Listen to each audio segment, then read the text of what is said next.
사랑하는 여러분, 잠시 숨을 고르고 우리의 마음을 조용히 들여다보는 시간을 갖겠습니다. 이 귀한 말씀을 듣기 전에 만약 오늘 이 이야기가 여러분의 마음에 작은 울림을 준다면 공유하기를 통해 그 은혜를 주변의 소중한 이들과 함께 나누어 주시길 바랍니다. 여러분의 구독은 저희가 계속해서 이 빛의 메시지를 전하는 데 큰 힘이 됩니다. 이 말씀을 듣는 모든 분들의 삶에 하나님의 평안이 가득하기를 기도합니다. 우리는 지난 시간 영적인 갈급함에 대해 이야기를 나누었습니다. 아마 마음속에 하나둘씩 떠오르는 생각들이 있으실 겁니다. 오늘 나눌 이야기는 바로 그 갈급함을 채워주시는 분, 성령의 기름 부으심과 깊이 연결되어 있습니다. 오늘의 주제는 바로 성령님은 누구신가? 입니다. 본격적인 이야기에 앞서 한 가지 소망이 있습니다. 오늘 이 이야기가 여러분의 마음에 무거운 짐이 아닌 편안한 쉼이 되기를 바랍니다. 때로는 하나님의 말씀이 우리를 찌르는 아픔으로 다가올 때가 있습니다. 마치 날카로운 칼처럼 우리의 숨겨진 부분을 드러내어 불편하게 만들기도 하죠. 하지만 그 찔림은 우리를 살리기 위함임을 믿습니다.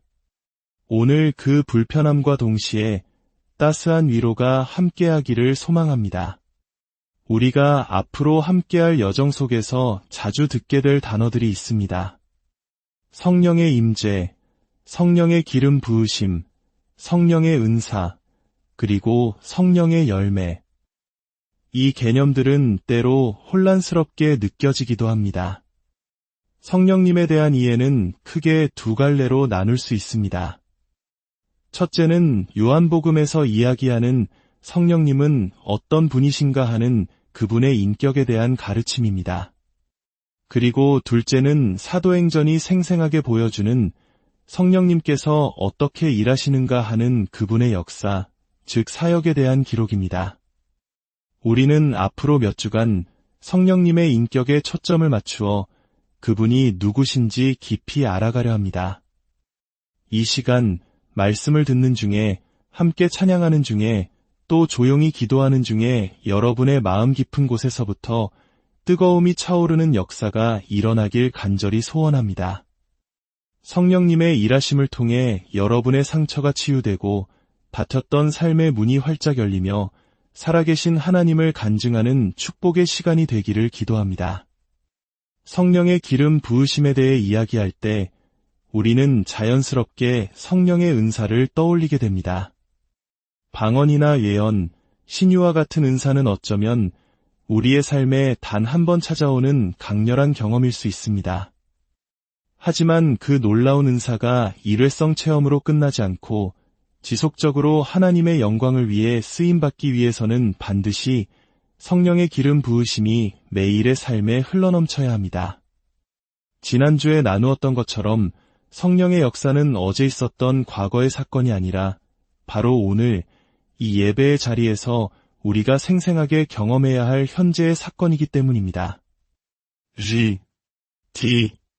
그리어라는 목사님의 책에 나오는 한 가지 비유로 이야기를 시작해 보겠습니다. 깊은 밤, 워싱턴 D.C.를 가로지르는 고속도로를 달리고 있다고 상상해 보십시오. 어둠 속에서 환한 조명들이 도시의 상징적인 기념물과 건국의 아버지들의 동상을 비추고 있습니다. 그 조명들은 매우 비싸고 아름답습니다. 하지만 여기서 우리가 주목해야 할 것은 무엇일까요? 만약 우리의 시선이 조명이 아닌 조명 그 자체의 아름다움에 머물러 있다면 우리는 무언가 잘못 보고 있는 것입니다. 조명의 역할은 자신을 드러내는 것이 아니라 자신이 비추는 대상을 더욱 빛나게 하는 데 있습니다. 성령님의 역사도 이와 같습니다. 성령님께서 우리 안에서 일하실 때 반드시 나타나야 할 명확한 현상이 있습니다. 그것은 바로 우리 자신이 아니라 하나님 아버지와 주 예수 그리스도의 영광이 드러나는 것입니다. 만약 우리가 성령의 은사를 받았다고 자랑하며 자기 자신을 높이는 데 그친다면 그것은 진정한 성령의 역사가 아닙니다. 저명한 신학자 J.I. 패커는 이렇게 말했습니다. 성령 사역은 모든 사람의 관심이 주님께 쏠리게 만드는 강력한 투광 조명등과 같다. 우리가 받은 방언의 은사, 예언의 능력이 나의 의로움을 증명하는 도구가 되어서는 안 됩니다. 치유의 역사가 나를 드러내는 수단이 된다면 그것은 성령님의 뜻을 거스르는 것입니다. 진정으로 성령이 충만한 사람은 자신의 신비한 체험이나 경험을 늘어놓지 않습니다. 오히려 그의 삶과 말을 통해 오직 예수 그리스도만이 존귀하게 드러납니다.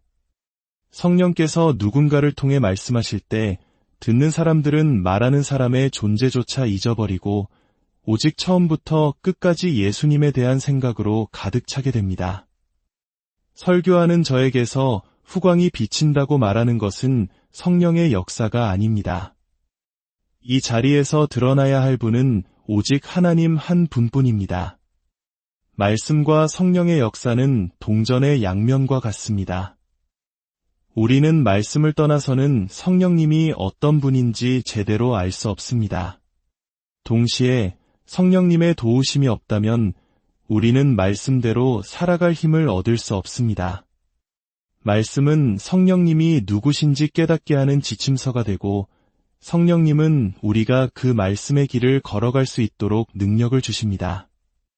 예수님께서는 십자가를 지시기 전 제자들에게 이렇게 말씀하셨습니다. 내가 떠나가는 것이 너희에게 유익이라.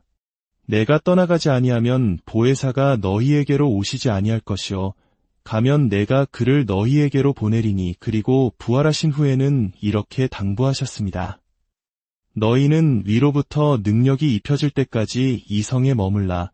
복음을 전하는 귀한 사명조차도 성령의 능력이 임하기 전에는 시작하지 말라는 엄중한 경고였습니다. 성령의 기름 부음 없는 사역은 위험하며 아무런 열매도 맺을 수 없기 때문입니다. 초대교회 사도들이 성령의 충만함을 받고서야 비로소 땅끝까지 복음을 전하는 위대한 역사가 시작될 수 있었던 것처럼 말입니다. 영국의 위대한 설교가 마틴 로이드 존스 목사님은 이런 말을 남겼습니다. 나는 내 시간의 절반은 성도들에게 교리를 공부하라고 말하는 데 사용하고 나머지 절반은 교리만으로는 충분하지 않다고 말하는 데 사용한다. 성경 지식과 교리가 머리에만 머물러 가슴으로 내려오지 않는다면 그것은 생명 없는 지식에 불과하다는 뜻입니다. 말씀과 성령의 관계는 이렇습니다. 말씀은 영원하고 변치 않는 하나님의 약속을 우리에게 줍니다. 성령님은 때로 우리가 그 약속을 믿고 미지의 세계로 모험을 떠나도록 용기를 주십니다. 말씀은 우리에게 주어진 거룩한 사명이 무엇인지 알려줍니다. 성령님은 그 사명을 감당할 구체적인 비전을 마음에 심어주십니다. 말씀은 하나님의 거룩한 성품을 기록합니다. 성령님은 우리가 그 하나님의 마음을 뜨겁게 느끼도록 하십니다. 성경을 통해 우리는 하나님이 사랑이시며 은혜로운 분이심을 배울 수 있습니다. 하지만 그 지식이 우리의 심장을 울리고 하나님은 정말 나를 사랑하시는구나 라는 살아있는 고백이 되게 하시는 분은 바로 성령님이십니다. 말씀은 우리에게 순종하라고 명령합니다.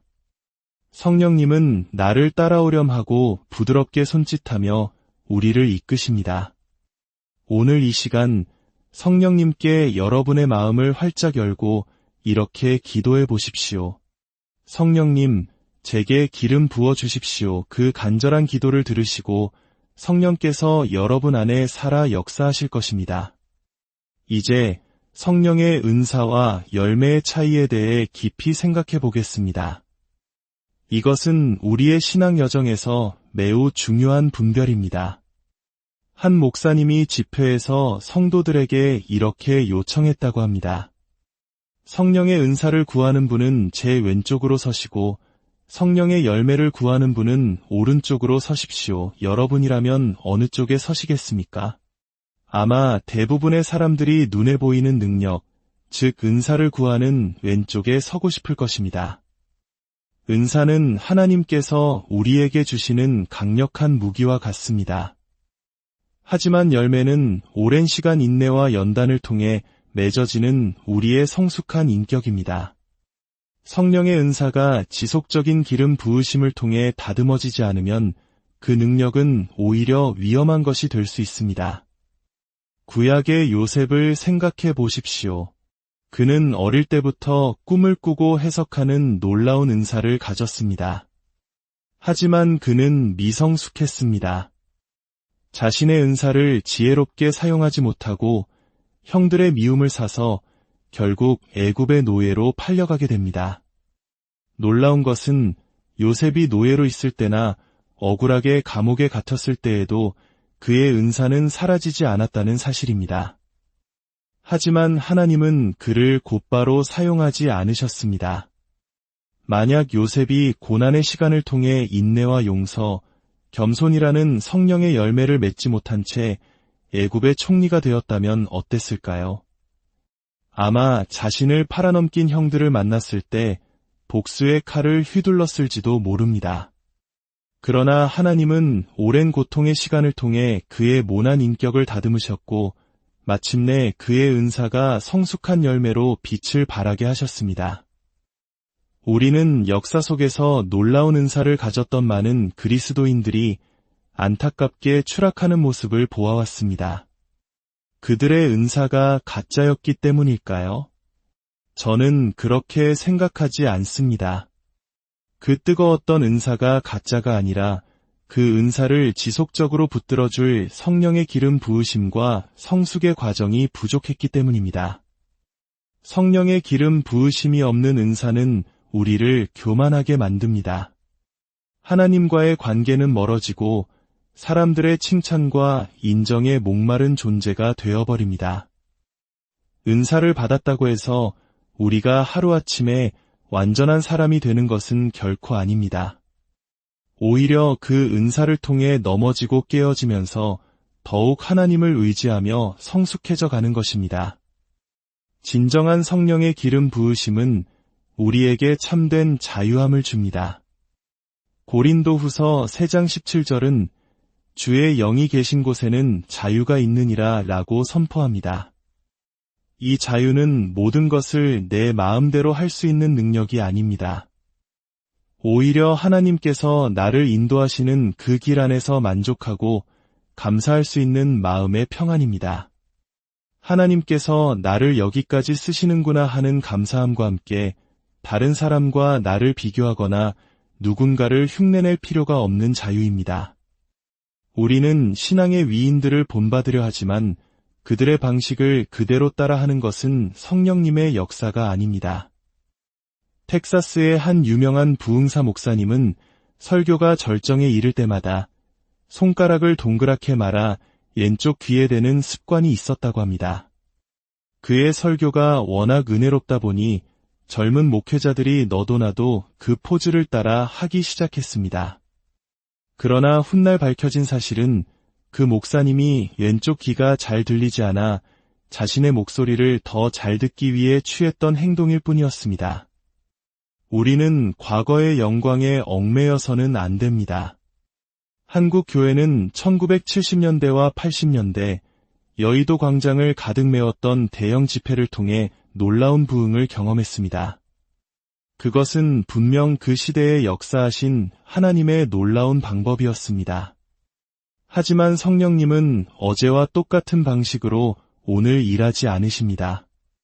과거의 영광을 재현하려는 시도는 지금 이곳에서 새롭게 일하기 원하시는 성령님의 역사를 가로막는 위험한 일이 될 수 있습니다. 사역의 주권은 우리에게 있는 것이 아니라 오직 성령님께 있기 때문입니다. 우리가 해야 할 일은 과거의 경험에 매달리는 것이 아니라 오늘 이 자리에서 우리에게 말씀하시는 성령님의 음성에 겸손히 귀 기울이고 순종할 준비를 하는 것입니다. 오늘 이곳에 계신 성령님, 우리에게 말씀하시고 우리를 가르치소서. 닫힌 우리 마음 열어주시고 주의 빛으로 밝혀 우리 인도하소서. 어제의 기름 부음은 과거의 사건일 뿐입니다. 성령께서 오늘 우리와 동행하지 않으신다면 우리는 아무것도 아닙니다. 많은 사람들이 한국 교회의 부흥이 끝났다고 이기라고 말합니다. 저는 그렇게 생각하지 않습니다. 단지 과거에 역사하셨던 성령님의 방법이 끝났을 뿐입니다. 오늘 우리에게 새롭게 임하실 성령님을 기대할 때 성령님은 지금의 방식으로 이 땅의 교회를 통해 바로 우리를 통해 놀라운 일을 행하실 것입니다. 성령님은 교리나 교단이라는 우리 인간이 만든 틀 안에 갇히는 분이 아니십니다. 진리의 성령이 오시면 그분은 우리를 모든 진리 가운데로 인도하실 것입니다. 성령님의 방식은 어제와 다를 수 있습니다. 그것은 비관적인 소식이 아니라 오히려 우리가 새로운 방법을 기대하라는 희망의 메시지입니다. 문제는 바쁘다는 핑계로 굳게 닫힌 마음 때문에 오늘 새롭게 부어주시는 신선한 기름 부으심을 우리가 기대하지 않는다는 것입니다. 사랑하는 여러분, 성령님은 우리가 독점할 수 있는 소유물이 아닙니다. 그분은 인격이시며 오늘 우리와 함께 교제하기를 원하십니다. 성령님이 역사하시는 곳에 반드시 나타나는 증거는 바로 예수 그리스도의 영광이 드러나는 것입니다. 우리의 삶 속에서 나의 자랑이 아닌 오직 주님의 영광만이 나타나기를 소망합니다. 어제의 은혜에 머무르지 않고 오늘 새롭게 부어주시는 성령의 기름 부으심을 사모하며 나아갑시다. 주님의 영이 계신 곳에 참된 자유가 있습니다. 그 자유 안에서 하나님이 주신 나다움을 발견하고 세상을 향해 담대히 나아가는 저와 여러분이 되기를 사랑하는 여러분, 잠시 숨을 고르고 우리의 마음을 조용히 들여다보는 시간을 갖겠습니다. 이 귀한 말씀을 듣기 전에 만약 오늘 이 이야기가 여러분의 마음에 작은 울림을 준다면 공유하기를 통해 그 은혜를 주변의 소중한 이들과 함께 나누어 주시길 바랍니다. 여러분의 구독은 저희가 계속해서 이 빛의 메시지를 전하는 데 큰 힘이 됩니다. 이 말씀을 듣는 모든 분들의 삶에 하나님의 평안이 가득하기를 기도합니다. 우리는 지난 시간 영적인 갈급함에 대해 이야기를 나누었습니다. 아마 마음속에 하나둘씩 떠오르는 생각들이 있으실 겁니다. 오늘 나눌 이야기는 바로 그 갈급함을 채워주시는 분, 성령의 기름 부으심과 깊이 연결되어 있습니다. 오늘의 주제는 바로 성령님은 누구신가? 입니다. 본격적인 이야기에 앞서 한 가지 소망이 있습니다. 오늘 이 이야기가 여러분의 마음에 무거운 짐이 아닌 편안한 쉼이 되기를 바랍니다. 때로는 하나님의 말씀이 우리를 찌르는 아픔으로 다가올 때가 있습니다. 마치 날카로운 칼처럼 우리의 숨겨진 부분을 드러내어 불편하게 만들기도 하죠. 하지만 그 찔림은 우리를 살리기 위함임을 믿습니다. 오늘 그 불편함과 동시에 따스한 위로가 함께하기를 소망합니다. 우리가 앞으로 함께할 여정 속에서 자주 듣게 될 단어들이 있습니다. 성령의 임재, 성령의 기름 부으심, 성령의 은사, 그리고 성령의 열매. 이 개념들은 때로 혼란스럽게 느껴지기도 합니다. 성령님에 대한 이해는 크게 두 갈래로 나눌 수 있습니다. 첫째는 요한복음에서 이야기하는 성령님은 어떤 분이신가 하는 그분의 인격에 대한 가르침입니다. 그리고 둘째는 사도행전이 생생하게 보여주는 성령님께서 어떻게 일하시는가 하는 그분의 역사, 즉 사역에 대한 기록입니다. 우리는 앞으로 몇 주간 성령님의 인격에 초점을 맞추어 그분이 누구신지 깊이 알아가려 합니다. 이 시간 말씀을 듣는 중에, 함께 찬양하는 중에, 또 조용히 기도하는 중에 여러분의 마음 깊은 곳에서부터 뜨거움이 차오르는 역사가 일어나길 간절히 소원합니다. 성령님의 일하심을 통해 여러분의 상처가 치유되고 닫혔던 삶의 문이 활짝 열리며 살아계신 하나님을 간증하는 축복의 시간이 되기를 기도합니다. 성령의 기름 부으심에 대해 이야기할 때 우리는 자연스럽게 성령의 은사를 떠올리게 됩니다. 방언이나 예언, 신유와 같은 은사는 어쩌면 우리의 삶에 단 한 번 찾아오는 강렬한 경험일 수 있습니다. 하지만 그 놀라운 은사가 일회성 체험으로 끝나지 않고 지속적으로 하나님의 영광을 위해 쓰임받기 위해서는 반드시 성령의 기름 부으심이 매일의 삶에 흘러넘쳐야 합니다. 지난주에 나누었던 것처럼 성령의 역사는 어제 있었던 과거의 사건이 아니라 바로 오늘 이 예배의 자리에서 우리가 생생하게 경험해야 할 현재의 사건이기 때문입니다. 그리어라는 목사님의 책에 나오는 한 가지 비유로 이야기를 시작해 보겠습니다. 깊은 밤, 워싱턴 D.C.를 가로지르는 고속도로를 달리고 있다고 상상해 보십시오. 어둠 속에서 환한 조명들이 도시의 상징적인 기념물과 건국의 아버지들의 동상을 비추고 있습니다. 그 조명들은 매우 비싸고 아름답습니다. 하지만 여기서 우리가 주목해야 할 것은 무엇일까요? 만약 우리의 시선이 조명이 아닌 조명 그 자체의 아름다움에 머물러 있다면 우리는 무언가 잘못 보고 있는 것입니다. 조명의 역할은 자신을 드러내는 것이 아니라 자신이 비추는 대상을 더욱 빛나게 하는 데 있습니다. 성령님의 역사도 이와 같습니다. 성령님께서 우리 안에서 일하실 때 반드시 나타나야 할 명확한 현상이 있습니다. 그것은 바로 우리 자신이 아니라 하나님 아버지와 주 예수 그리스도의 영광이 드러나는 것입니다. 만약 우리가 성령의 은사를 받았다고 자랑하며 자기 자신을 높이는 데 그친다면 그것은 진정한 성령의 역사가 아닙니다. 저명한 신학자 J.I. 패커는 이렇게 말했습니다. 성령 사역은 모든 사람의 관심이 주님께 쏠리게 만드는 강력한 투광 조명등과 같다. 우리가 받은 방언의 은사, 예언의 능력이 나의 의로움을 증명하는 도구가 되어서는 안 됩니다. 치유의 역사가 나를 드러내는 수단이 된다면 그것은 성령님의 뜻을 거스르는 것입니다. 진정으로 성령이 충만한 사람은 자신의 신비한 체험이나 경험을 늘어놓지 않습니다. 오히려 그의 삶과 말을 통해 오직 예수 그리스도만이 존귀하게 드러납니다. 성령께서 누군가를 통해 말씀하실 때 듣는 사람들은 말하는 사람의 존재조차 잊어버리고 오직 처음부터 끝까지 예수님에 대한 생각으로 가득 차게 됩니다.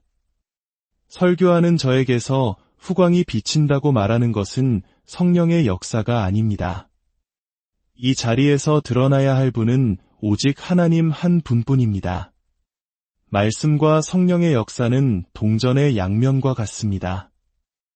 우리는 말씀을 떠나서는 성령님이 어떤 분인지 제대로 알 수 없습니다. 동시에 성령님의 도우심이 없다면 우리는 말씀대로 살아갈 힘을 얻을 수 없습니다. 말씀은 성령님이 누구신지 깨닫게 하는 지침서가 되고 성령님은 우리가 그 말씀의 길을 걸어갈 수 있도록 능력을 주십니다. 예수님께서는 십자가를 지시기 전 제자들에게 이렇게 말씀하셨습니다. 내가 떠나가는 것이 너희에게 유익이라. 내가 떠나가지 아니하면 보혜사가 너희에게로 오시지 아니할 것이요 가면 내가 그를 너희에게로 보내리니. 그리고 부활하신 후에는 이렇게 당부하셨습니다. 너희는 위로부터 능력이 입혀질 때까지 이 성에 머물라. 복음을 전하는 귀한 사명조차도 성령의 능력이 임하기 전에는 시작하지 말라는 엄중한 경고였습니다. 성령의 기름 부음 없는 사역은 위험하며 아무런 열매도 맺을 수 없기 때문입니다. 초대교회 사도들이 성령의 충만함을 받고서야 비로소 땅끝까지 복음을 전하는 위대한 역사가 시작될 수 있었던 것처럼 말입니다. 영국의 위대한 설교가 마틴 로이드 존스 목사님은 이런 말을 남겼습니다. 나는 내 시간의 절반은 성도들에게 교리를 공부하라고 말하는 데 사용하고 나머지 절반은 교리만으로는 충분하지 않다고 말하는 데 사용한다. 성경 지식과 교리가 머리에만 머물러 가슴으로 내려오지 않는다면 그것은 생명 없는 지식에 불과하다는 뜻입니다. 말씀과 성령의 관계는 이렇습니다. 말씀은 영원하고 변치 않는 하나님의 약속을 우리에게 줍니다. 성령님은 때로 우리가 그 약속을 믿고 미지의 세계로 모험을 떠나도록 용기를 주십니다. 말씀은 우리에게 주어진 거룩한 사명이 무엇인지 알려줍니다. 성령님은 그 사명을 감당할 구체적인 비전을 마음에 심어주십니다. 말씀은 하나님의 거룩한 성품을 기록합니다. 성령님은 우리가 그 하나님의 마음을 뜨겁게 느끼도록 하십니다.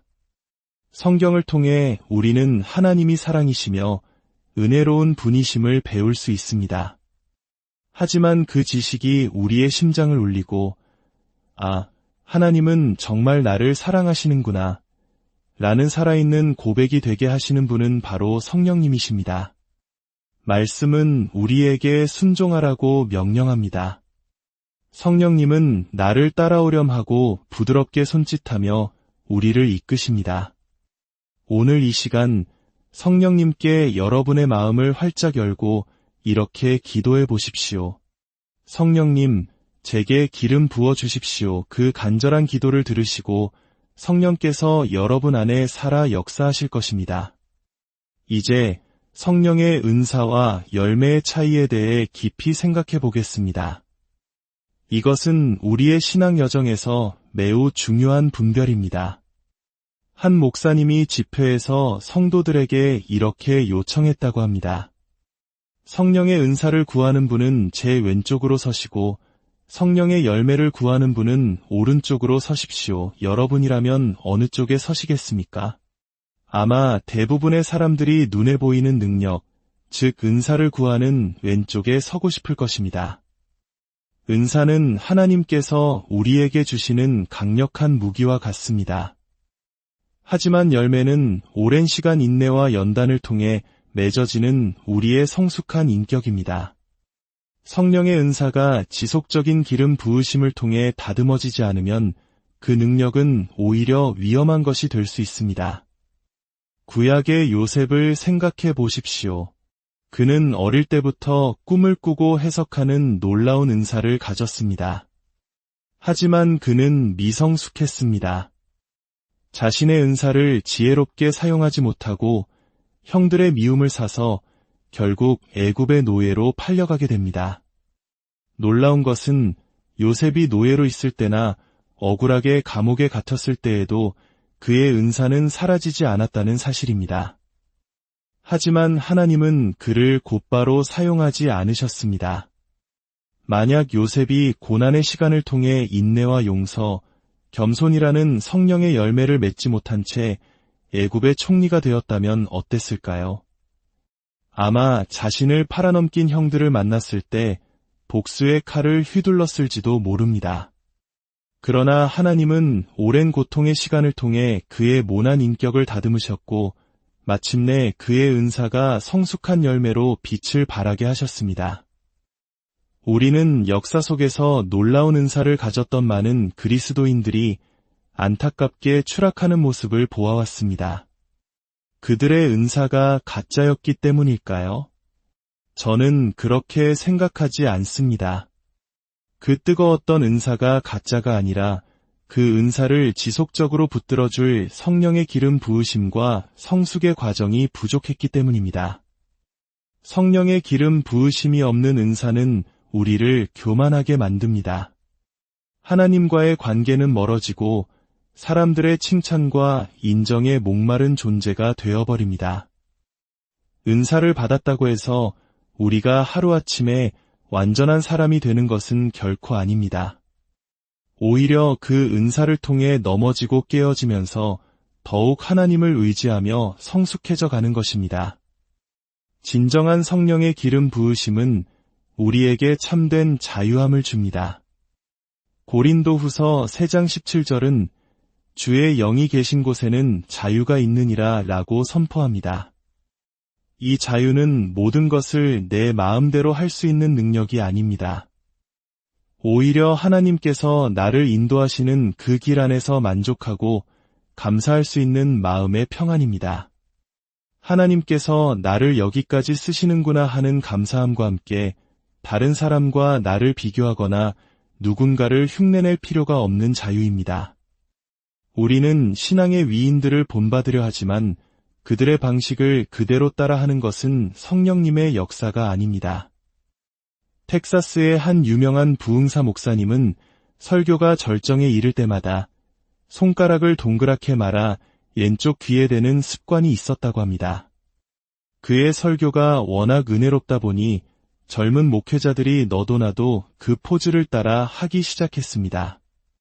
그러나 훗날 밝혀진 사실은 그 목사님이 왼쪽 귀가 잘 들리지 않아 자신의 목소리를 더 잘 듣기 위해 취했던 행동일 뿐이었습니다.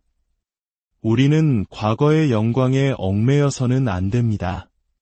한국 교회는 1970년대와 80년대 여의도 광장을 가득 메웠던 대형 집회를 통해 놀라운 부흥을 경험했습니다.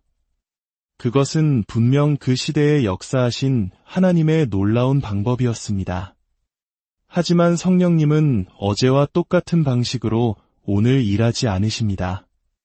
과거의 영광을 재현하려는 시도는 지금 이곳에서 새롭게 일하기 원하시는 성령님의 역사를 가로막는 위험한 일이 될 수 있습니다. 사역의 주권은 우리에게 있는 것이 아니라 오직 성령님께 있기 때문입니다. 우리가 해야 할 일은 과거의 경험에 매달리는 것이 아니라 오늘 이 자리에서 우리에게 말씀하시는 성령님의 음성에 겸손히 귀 기울이고 순종할 준비를 하는 것입니다. 오늘 이곳에 계신 성령님, 우리에게 말씀하시고 우리를 가르치소서. 닫힌 우리 마음 열어주시고 주의 빛으로 밝혀 우리 인도하소서. 어제의 기름 부음은 과거의 사건일 뿐입니다. 성령께서 오늘 우리와 동행하지 않으신다면 우리는 아무것도 아닙니다. 많은 사람들이 한국 교회의 부흥이 끝났다고 이기라고 말합니다. 저는 그렇게 생각하지 않습니다. 단지 과거에 역사하셨던 성령님의 방법이 끝났을 뿐입니다. 오늘 우리에게 새롭게 임하실 성령님을 기대할 때 성령님은 지금의 방식으로 이 땅의 교회를 통해 바로 우리를 통해 놀라운 일을 행하실 것입니다. 성령님은 교리나 교단이라는 우리 인간이 만든 틀 안에 갇히는 분이 아니십니다. 진리의 성령이 오시면 그분은 우리를 모든 진리 가운데로 인도하실 것입니다. 성령님의 방식은 어제와 다를 수 있습니다. 그것은 비관적인 소식이 아니라 오히려 우리가 새로운 방법을 기대하라는 희망의 메시지입니다. 문제는 바쁘다는 핑계로 굳게 닫힌 마음 때문에 오늘 새롭게 부어주시는 신선한 기름 부으심을 우리가 기대하지 않는다는 것입니다. 사랑하는 여러분, 성령님은 우리가 독점할 수 있는 소유물이 아닙니다. 그분은 인격이시며 오늘 우리와 함께 교제하기를 원하십니다. 성령님이 역사하시는 곳에 반드시 나타나는 증거는 바로 예수 그리스도의 영광이 드러나는 것입니다. 우리의 삶 속에서 나의 자랑이 아닌 오직 주님의 영광만이 나타나기를 소망합니다. 어제의 은혜에 머무르지 않고 오늘 새롭게 부어주시는 성령의 기름 부으심을 사모하며 나아갑시다. 주님의 영이 계신 곳에 참된 자유가 있습니다. 그 자유 안에서 하나님이 주신 나다움을 발견하고 세상을 향해 담대히 나아가는 저와 여러분이 되기를 사랑하는 여러분, 잠시 숨을 고르고 우리의 마음을 조용히 들여다보는 시간을 갖겠습니다. 이 귀한 말씀을 듣기 전에 만약 오늘 이 이야기가 여러분의 마음에 작은 울림을 준다면 공유하기를 통해 그 은혜를 주변의 소중한 이들과 함께 나누어 주시길 바랍니다. 여러분의 구독은 저희가 계속해서 이 빛의 메시지를 전하는 데 큰 힘이 됩니다. 이 말씀을 듣는 모든 분들의 삶에 하나님의 평안이 가득하기를 기도합니다. 우리는 지난 시간 영적인 갈급함에 대해 이야기를 나누었습니다. 아마 마음속에 하나둘씩 떠오르는 생각들이 있으실 겁니다. 오늘 나눌 이야기는 바로 그 갈급함을 채워주시는 분, 성령의 기름 부으심과 깊이 연결되어 있습니다. 오늘의 주제는 바로 성령님은 누구신가? 입니다. 본격적인 이야기에 앞서 한 가지 소망이 있습니다. 오늘 이 이야기가 여러분의 마음에 무거운 짐이 아닌 편안한 쉼이 되기를 바랍니다. 때로는 하나님의 말씀이 우리를 찌르는 아픔으로 다가올 때가 있습니다. 마치 날카로운 칼처럼 우리의 숨겨진 부분을 드러내어 불편하게 만들기도 하죠. 하지만 그 찔림은 우리를 살리기 위함임을 믿습니다. 오늘 그 불편함과 동시에 따스한 위로가 함께하기를 소망합니다. 우리가 앞으로 함께할 여정 속에서 자주 듣게 될 단어들이 있습니다. 성령의 임재, 성령의 기름 부으심, 성령의 은사, 그리고 성령의 열매. 이 개념들은 때로 혼란스럽게 느껴지기도 합니다. 성령님에 대한 이해는 크게 두 갈래로 나눌 수 있습니다. 첫째는 요한복음에서 이야기하는 성령님은 어떤 분이신가 하는 그분의 인격에 대한 가르침입니다. 그리고 둘째는 사도행전이 생생하게 보여주는 성령님께서 어떻게 일하시는가 하는 그분의 역사, 즉 사역에 대한 기록입니다. 우리는 앞으로 몇 주간 성령님의 인격에 초점을 맞추어 그분이 누구신지 깊이 알아가려 합니다. 이 시간 말씀을 듣는 중에, 함께 찬양하는 중에, 또 조용히 기도하는 중에 여러분의 마음 깊은 곳에서부터 뜨거움이 차오르는 역사가 일어나길 간절히 소원합니다. 성령님의 일하심을 통해 여러분의 상처가 치유되고 닫혔던 삶의 문이 활짝 열리며 살아계신 하나님을 간증하는 축복의 시간이 되기를 기도합니다. 성령의 기름 부으심에 대해 이야기할 때 우리는 자연스럽게 성령의 은사를 떠올리게 됩니다. 방언이나 예언, 신유와 같은 은사는 어쩌면 우리의 삶에 단 한 번 찾아오는 강렬한 경험일 수 있습니다.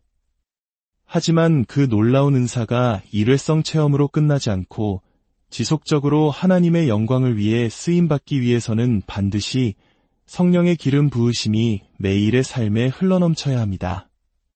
지난주에 나누었던 것처럼 성령의 역사는 어제 있었던 과거의 사건이 아니라 바로 오늘 이 예배의 자리에서 우리가 생생하게 경험해야 할 현재의 사건이기 때문입니다. 그리어라는 목사님의 책에 나오는 한 가지 비유로 이야기를 시작해 보겠습니다.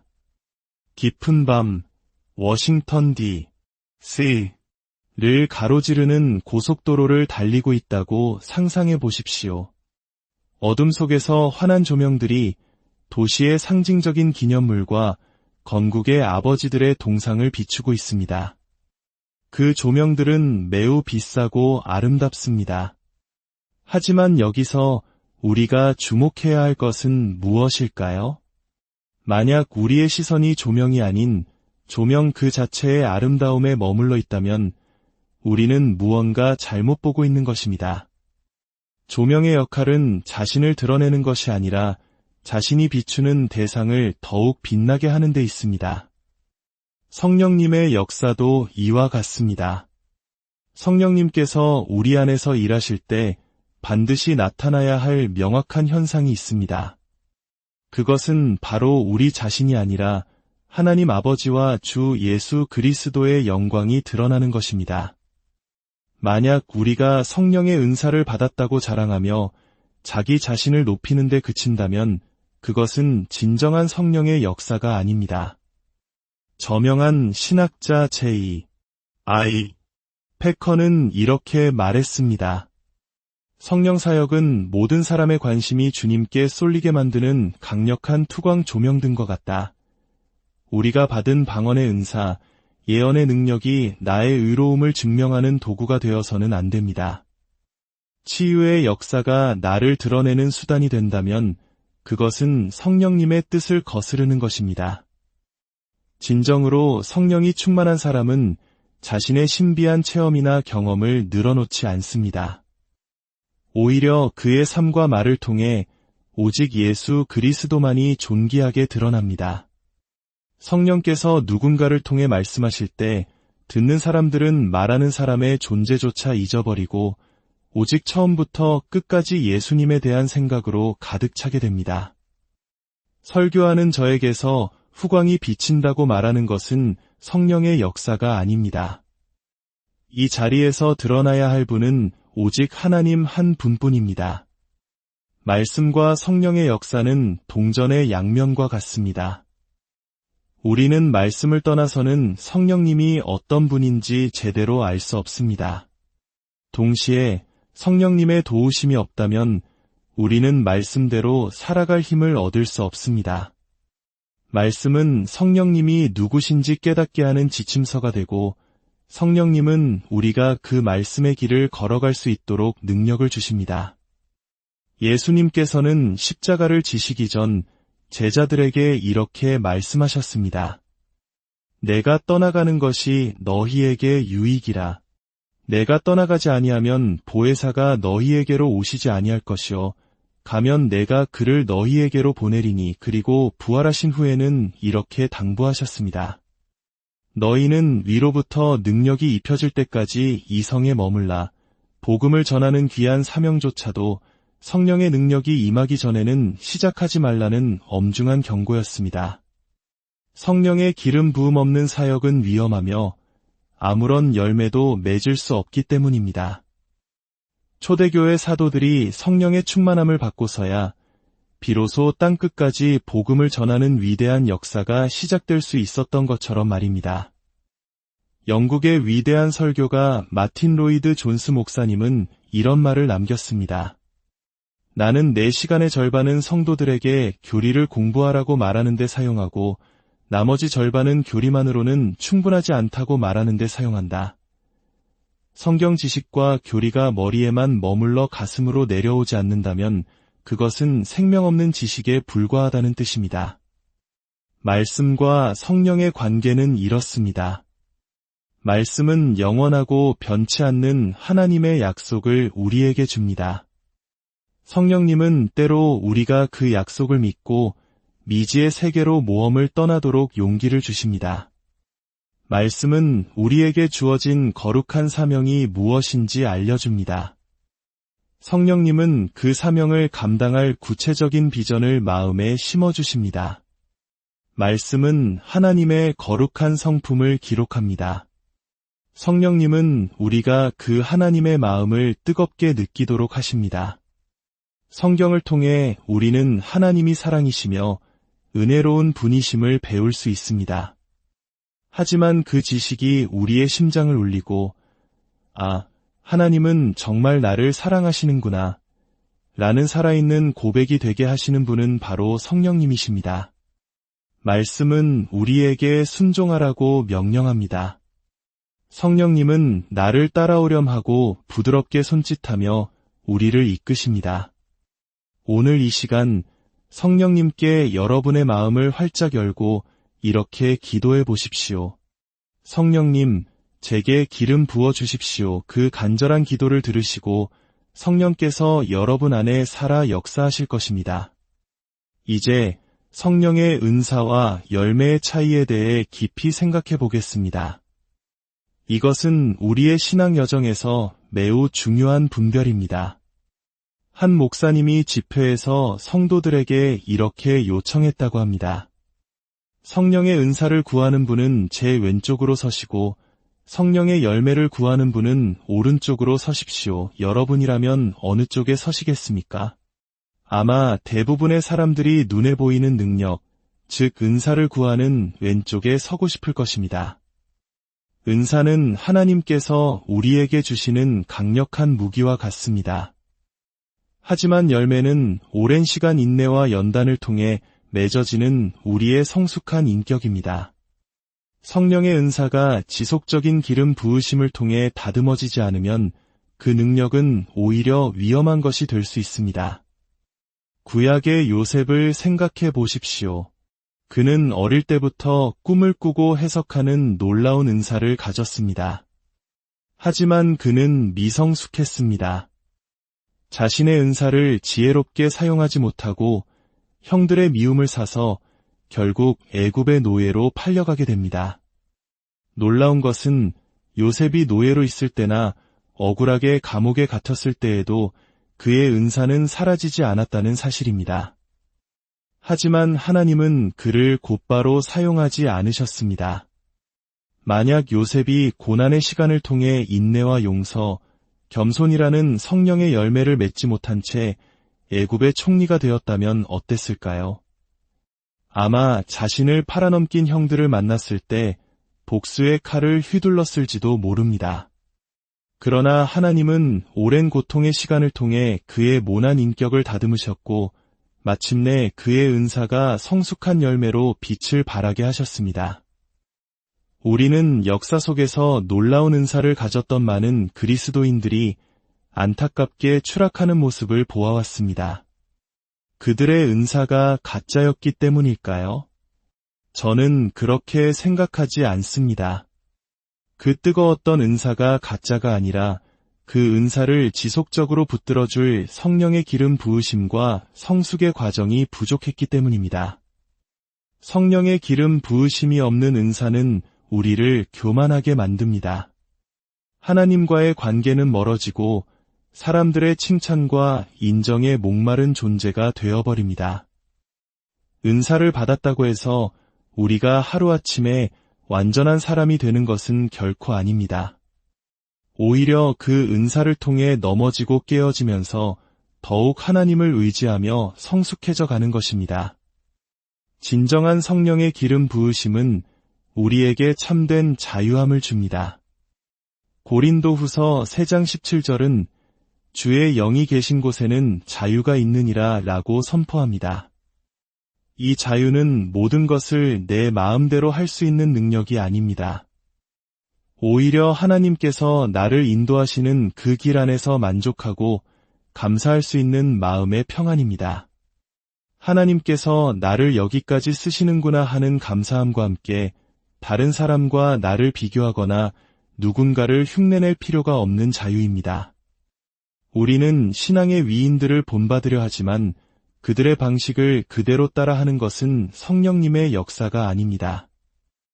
텍사스의 한 유명한 부흥사 목사님은 설교가 절정에 이를 때마다 손가락을 동그랗게 말아 왼쪽 귀에 대는 습관이 있었다고 합니다. 그의 설교가 워낙 은혜롭다 보니 젊은 목회자들이 너도 나도 그 포즈를 따라 하기 시작했습니다. 그러나 훗날 밝혀진 사실은 그 목사님이 왼쪽 귀가 잘 들리지 않아 자신의 목소리를 더 잘 듣기 위해 취했던 행동일 뿐이었습니다.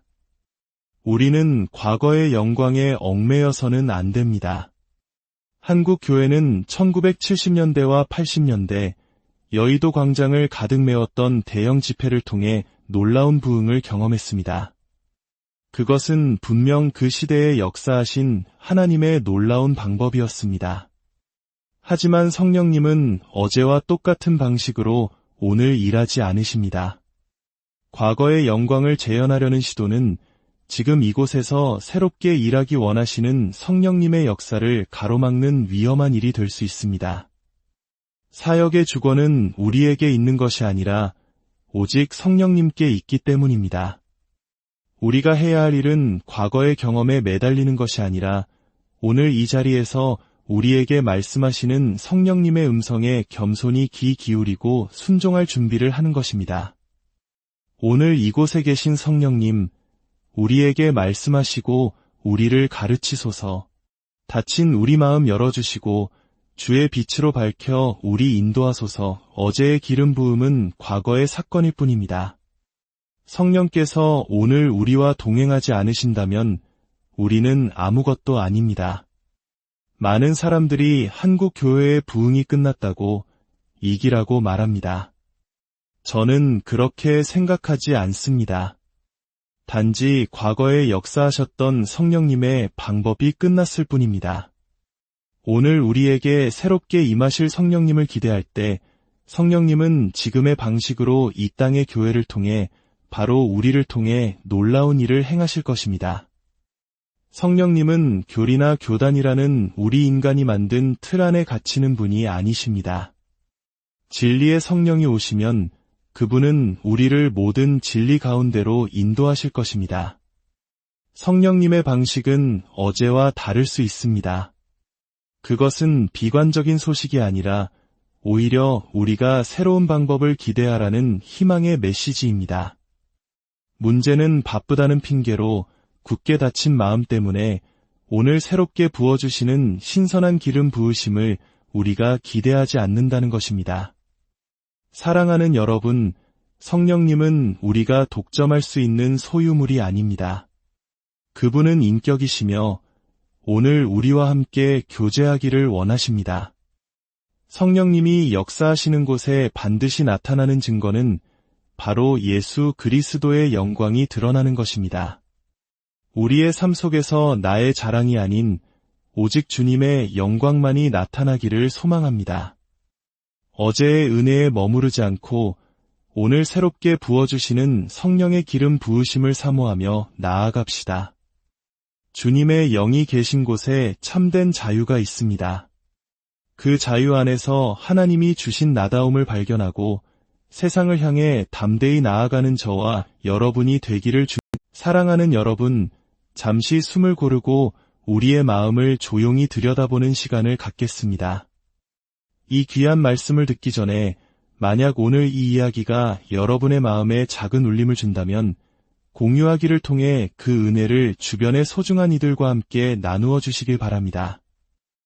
여러분의 구독은 저희가 계속해서 이 빛의 메시지를 전하는 데 큰 힘이 됩니다.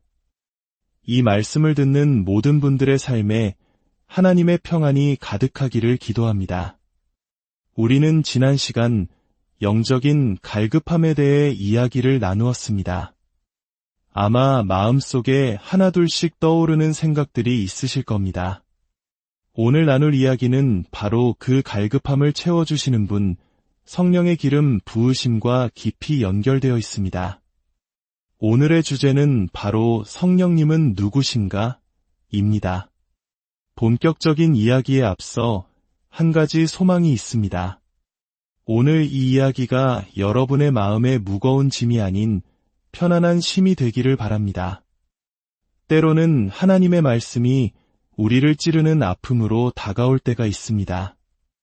마치 날카로운 칼처럼 우리의 숨겨진 부분을 드러내어 불편하게 만들기도 하죠. 하지만 그 찔림은 우리를 살리기 위함임을 믿습니다. 오늘 그 불편함과 동시에 따스한 위로가 함께하기를 소망합니다. 우리가 앞으로 함께할 여정 속에서 자주 듣게 될 단어들이 있습니다. 성령의 임재, 성령의 기름 부으심, 성령의 은사, 그리고 성령의 열매. 이 개념들은 때로 혼란스럽게 느껴지기도 합니다. 성령님에 대한 이해는 크게 두 갈래로 나눌 수 있습니다.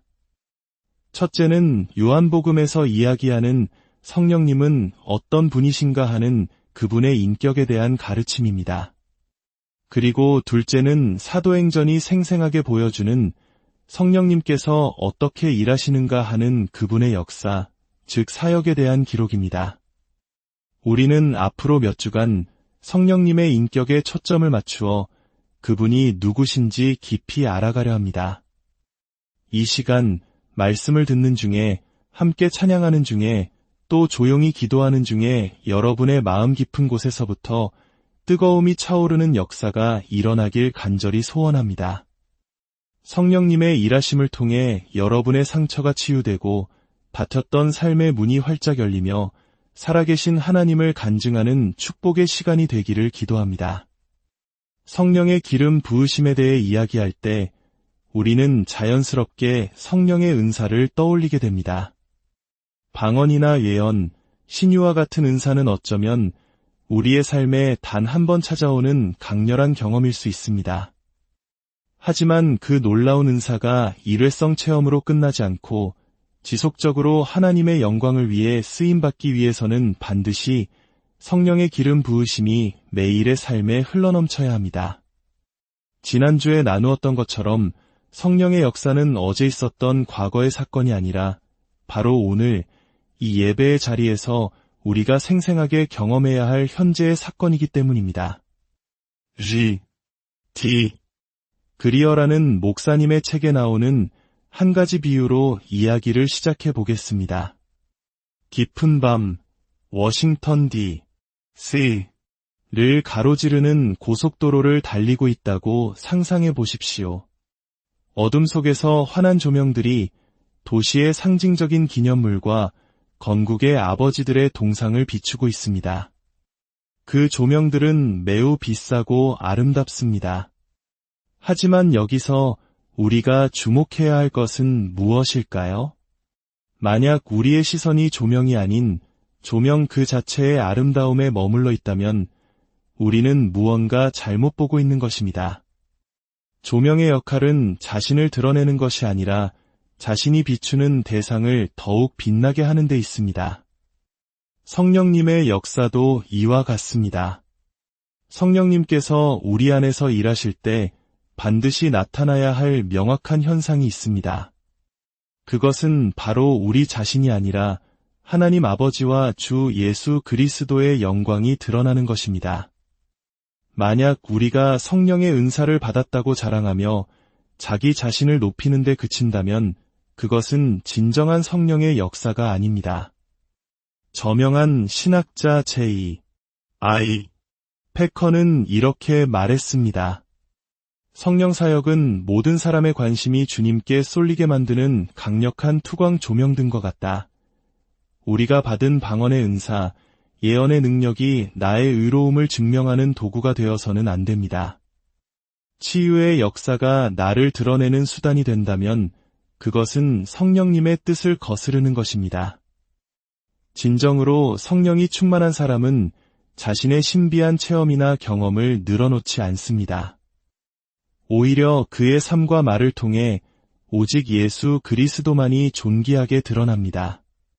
성령께서 누군가를 통해 말씀하실 때 듣는 사람들은 말하는 사람의 존재조차 잊어버리고 오직 처음부터 끝까지 예수님에 대한 생각으로 가득 차게 됩니다.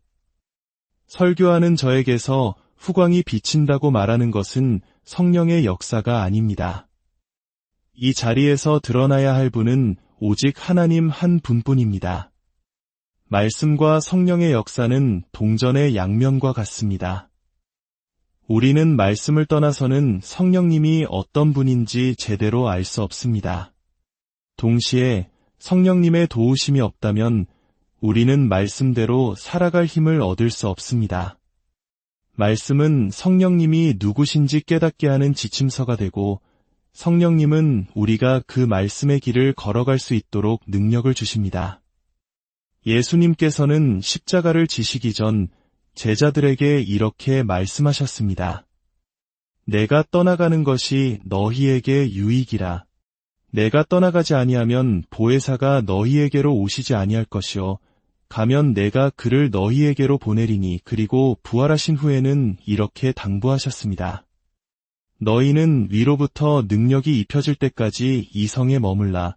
복음을 전하는 귀한 사명조차도 성령의 능력이 임하기 전에는 시작하지 말라는 엄중한 경고였습니다.